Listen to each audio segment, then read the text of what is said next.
Remember back when my dog was just a puppy, and we were training him how to go for walks on the leash. It's something new for dogs, and getting him to do that. And I remember making it around the block most of the way, and all of a sudden, he stopped. And he pulled back on the leash. And, I looked around, thinking, what the heck's going on here? And he just had this look upon him. I mean, the way he was all kind of hunched up and paws in the ground, it looked as if he were terrified of something. And I couldn't figure out what was around there, why he was panicking, and why he refused to go any further. And so I thought, well, disobedient dog.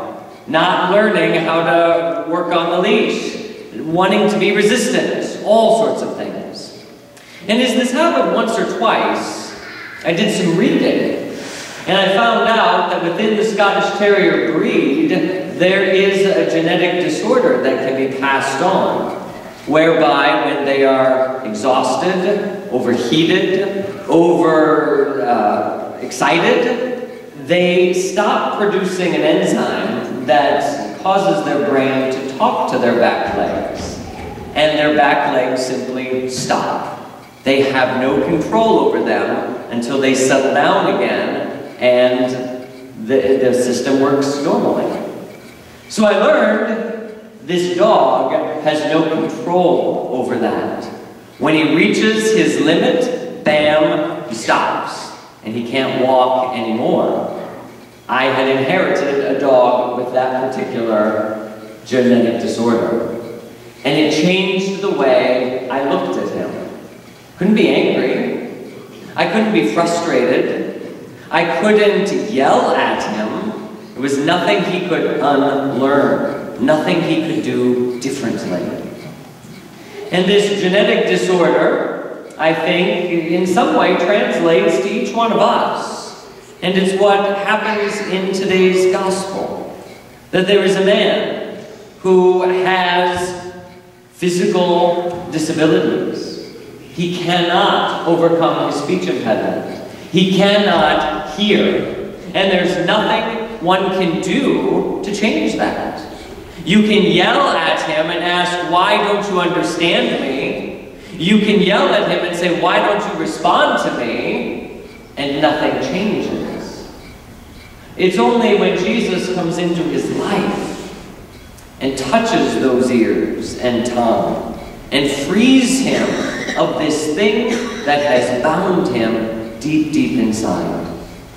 And when you look at this healing that happens today, it's very descriptive how Jesus does it. He takes the man off by himself, away from the crowd. He doesn't want to make a sideshow out of him. He doesn't want to make some big, flashy demonstration, but what he's going to do is going to be very intimate with this man. And he takes him aside, and he puts his fingers in his ears, and he takes the spit from his mouth and puts it on the man's tongue. These are not things we do to people casually. And so as Jesus does this with this man, then he groans from the depth of his being before he releases the man from his bondage. There is a depth there that Jesus is addressing, not the ears, not the tongue. There is something deeper within him, something perhaps genetic, something that is deep down inside that needs to be undone. That's the cause of this mute. That's the cause of this deafness. And so we have to address that. And every physical healing in Scripture relates in some way to our spiritual healings that take place. You and I are like that man. You and I are like that dog. You and I are messed up on some level. You and I are broken on some level and have some disorder within us that we simply cannot fix or change on our own.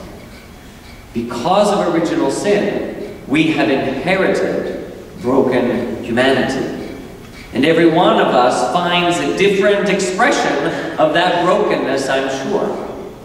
And that brokenness, whatever it is, that thing that is wounded within us, that thing that may have been wounded from our birth, may have been wounded by another person's hurt, violence, whatever, that woundedness often is the cause of then our sinfulness.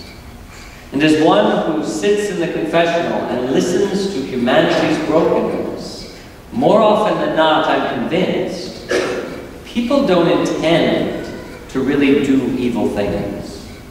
People don't many times know why they commit the sins they do.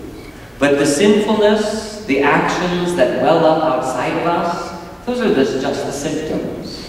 There is something deeper that they are coming out of. There is a fear that causes anger.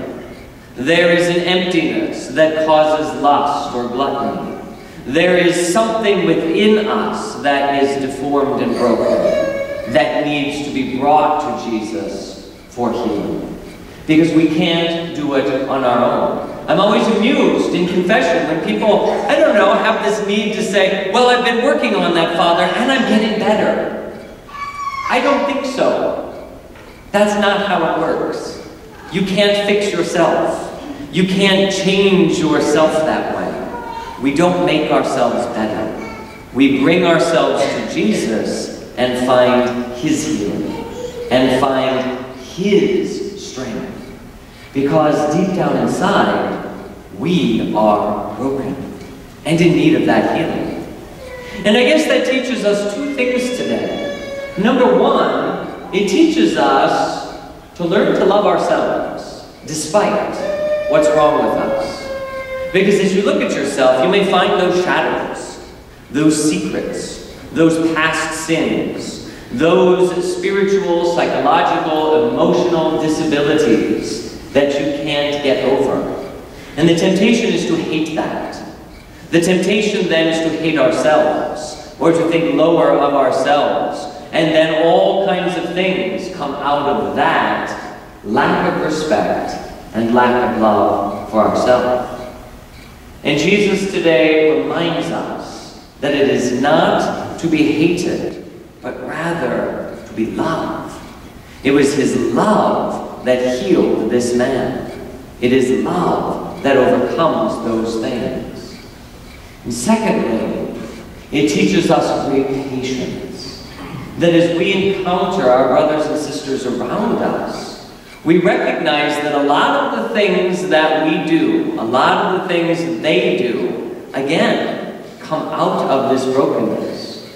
And it doesn't then call for our anger in return.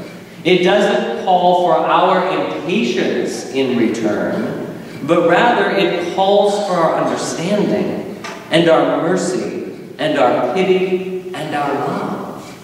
That I don't know what is going on in your life. I don't know how you have been affected by original sin and why you do the things you do, and you yourself may not even know.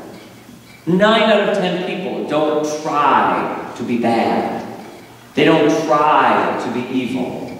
They really are trying to do the right thing, but are often skewed in their vision or feeling about that. And so as we approach one another, we come with great patience, that we're all trying to be happy, and we're all trying to move towards Jesus. We're all in need of a similar healing. And we can look at one another like Jesus did from the cross, a man who gave everything and was then rejected by His own people. And He didn't say, "You wicked, wicked people, may the fires of hell consume you. May you burn a just condemnation." No.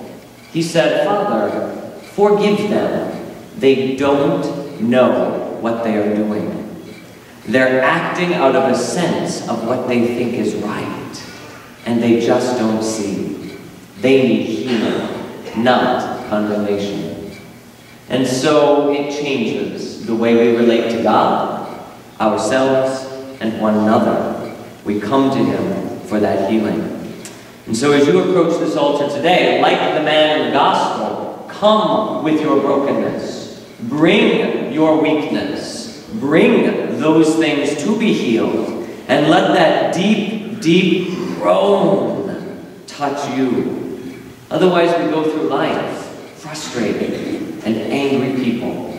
If I never found out what was plaguing my dog, I would probably continue to think him stubborn and disobedient, and have no compassion, and perhaps be cruel. And we can do that with each other. We can be cruel when we don't understand. And so love and mercy, compassion and understanding, by looking at ourselves, looking at God, and seeing others more clearly. Father, forgive them. They don't know what they do. Father, forgive us. We don't know what we do.